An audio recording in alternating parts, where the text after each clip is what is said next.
हरि ओम तत्सत। अध्यात्म रामायण अरण्यकांड षष्ठ सर्ग। रावण का मारीच के पास जाना।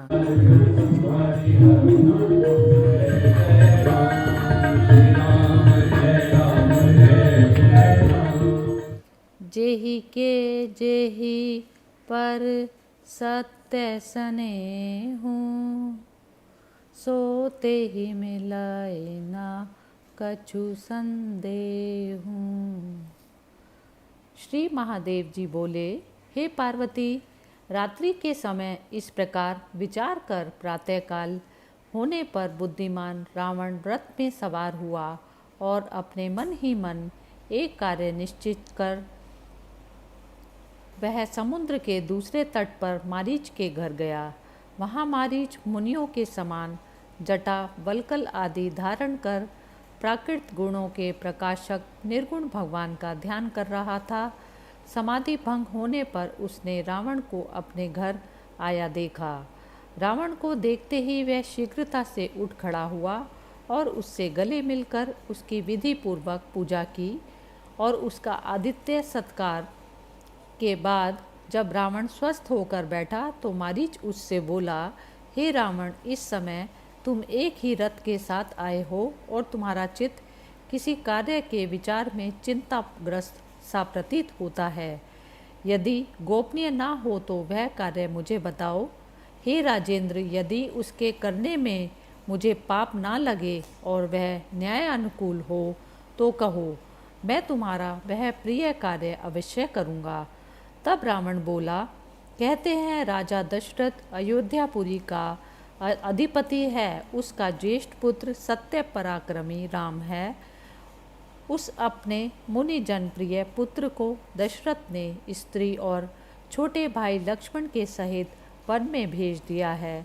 इस समय वह घोर दंडकारण्य के पंचवटी नामक शुभ आश्रम में रहता है।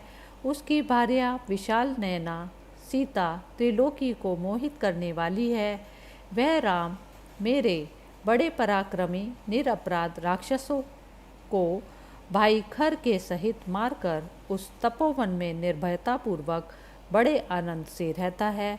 मेरी बहन सुपर्णखा, उसका कुछ भी नहीं बिगाड़ा उसने, किंतु उस दुष्ट ने उसके नाक कान काट डाले और अब निर्भयतापूर्वक उस वन में रह रहा है। इसलिए अब तुम्हारी सहायता से मैं राम के तपोवन में न रहने पर उसकी प्राण प्रिय सीता को ले आना चाहता हूँ। तुम माया से मृग रूप होकर राम और लक्ष्मण को आश्रम से दूर ले जाना। उसी समय मैं सीता को हर लाऊंगा। इस प्रकार मेरी सहायता करके तुम फिर पूर्ववत अपने आश्रम में आ जाना। रावण को इस प्रकार कहते देख मारीच ने विस्मित होकर कहा, रावण, ये सर्वनाश करने वाली बातें तुम्हें किसने बताई हैं? इस प्रकार जो तुम्हारा नाश करना चाहता है, निश्चय ही वह तुम्हारा शत्रु है और वध करने योग्य है। हे रावण, उनके बाल्यकाल के पौरुष को याद करके जब वे विश्वामित्र जी की यज्ञ रक्षा के लिए आए थे और उन्होंने एक ही बाण से मुझे 100 योजन दूर समुद्र के तट पर फेंक दिया था, तब से मैं भय से व्याकुल हो जाता हूँ। बारंबार उसी बात का स्मरण हो आने पर मुझे सब और राम ही राम दिखलाई देने लगते हैं। एक दिन अपने पूर्व वैर का स्मरण कर मैं दंडकारण्य में भी अपने जैसे बहुत से मृगों के साथ मिलकर एक तीखे सींगों वाले मृग का रूप बनाकर गया था। जब मैं बड़ी फुर्तीलेपन से सीता और लक्ष्मण के सहित श्री रघुनाथ जी को मारने की इच्छा से आगे बढ़ा तो मुझे देखकर उन्होंने केवल एक बाण छोड़ दिया। हे राक्षेंद्र, उसी से हृदय बिंद जाने के कारण मैं आकाश में चक्कर काटता हुआ समुद्र में आकर गिरा। तब से मैं भयभीत होकर इस निर्भय स्थान में रहता हूँ। राज, रत्न, रमणी और रथ आदि भोग सामग्रियों के प्रथम अक्षर कानों में पड़ते ही मुझे राम की याद आ जाने से भय उत्पन्न हो जाता है। इसीलिए मैं भोग समुदाय से भयभीत होकर निरंतर राम का ही स्मरण करता हूँ। यहाँ राम ना आ गए हों, इस आशंका से मैंने समस्त बाह्य कार्य छोड़ दिए हैं। जिस समय मैं निद्रा के वशीभूत होकर सोता हूँ, उस समय मन ही मन राम का स्मरण करता रहता हूँ। इस प्रकार स्वप्न में देखे हुए श्री रघुनाथ जी को जब निद्रा टूटने पर जागता हूँ तब भी नहीं बोलता।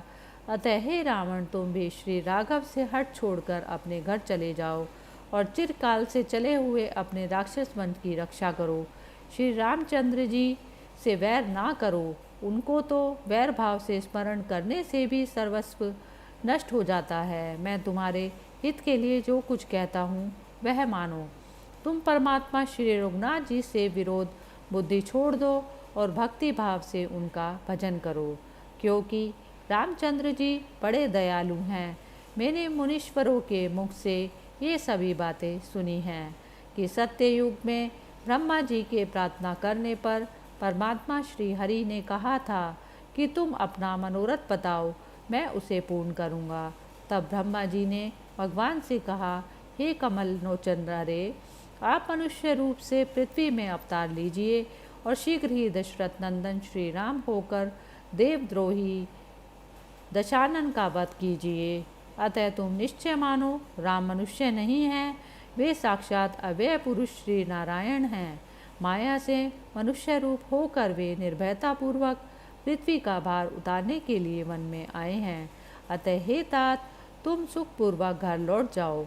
मारीच के ये वचन सुनकर रावण बोला, यदि ब्रह्मा की प्रार्थना से परमात्मा ही राम होकर मनुष्य रूप से मुझे मारने के लिए प्रयत्नपूर्वक यहाँ आए हैं, तो वे शीघ्र ही अवश्य वैसा ही करेंगे, क्योंकि ईश्वर सत्य संकल्प है।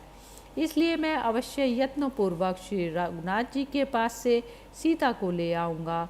हे वीर, यदि मैं युद्ध में उनके हाथ से मारा गया तो परम पद प्राप्त करूँगा, और यदि मैंने ही राम को रण क्षेत्र में मार डाला तो निर्भयतापूर्वक सीता को पाऊँगा।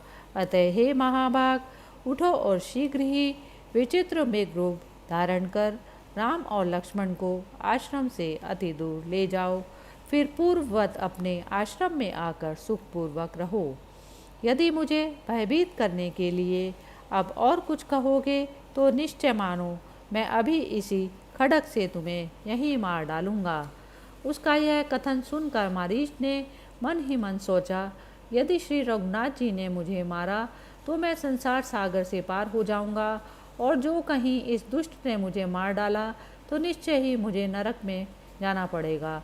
इस प्रकार श्री राम के हाथ से मरना निश्चय समझकर वह शीघ्रता से उठा और रावण से बोला, हे राजन, हे प्रभो, मैं आपकी आज्ञा का पालन करूंगा। ऐसा कह वह रावण के रथ पर चढ़कर श्री रामचंद्र जी के आश्रम में आया और चांदी की मूंदों के सहित शुद्ध सुवर्ण वर्ण विचित्र मृग रूप धारण किया। उसके सिंह रत्नमय, खुर मणिमय और नेत्र नील रत्नमय थे। इस प्रकार बिजली की सी छटा और मनोहर मुख वाला वह मृग रामचंद्र जी के आश्रम के पास आकर सीता जी के सामने वन में विचरने लगा।